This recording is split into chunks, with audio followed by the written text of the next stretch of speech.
Okay, we're back over at a remodel today, and one of our team members, Aaliyah, said the reason she and her husband did not want to buy an old home and get into remodeling is that the systems aren't updated. You may have to update them. You don't know what's in it. If you want to do a little remodeling, what do you get into? And we got into it on this particular house. You can see some vents, the holes where the vents were coming through. We knew there was a vent in a couple of these because the vent was shining out into the wall over here. On a couple others, they were hidden. So we have to reroute them, put them in this wall cavity that we've got going up over here, and we'll get them back to the area that they were put in to begin with. We anticipated that, knew that we'd be doing some of it. But you can look back here.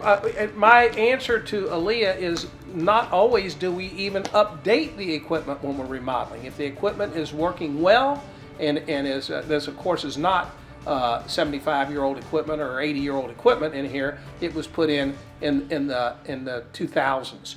So it's still functioning properly. It's in great shape.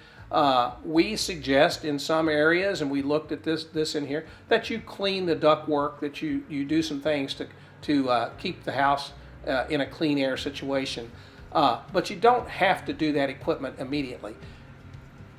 As any equipment, like your appliances in today's world, they do not last quite as long as they used to. So you will be, that's a maintenance issue, but that's even on a brand new house, you run into it.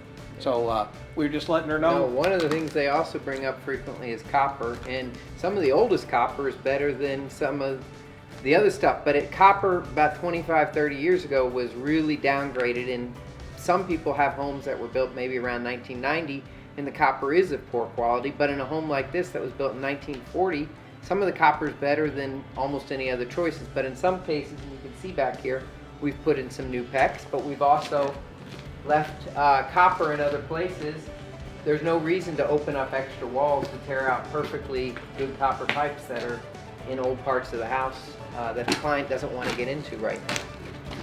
So when you take the next video, you're going to see some very nice modern appliances on this wall over here.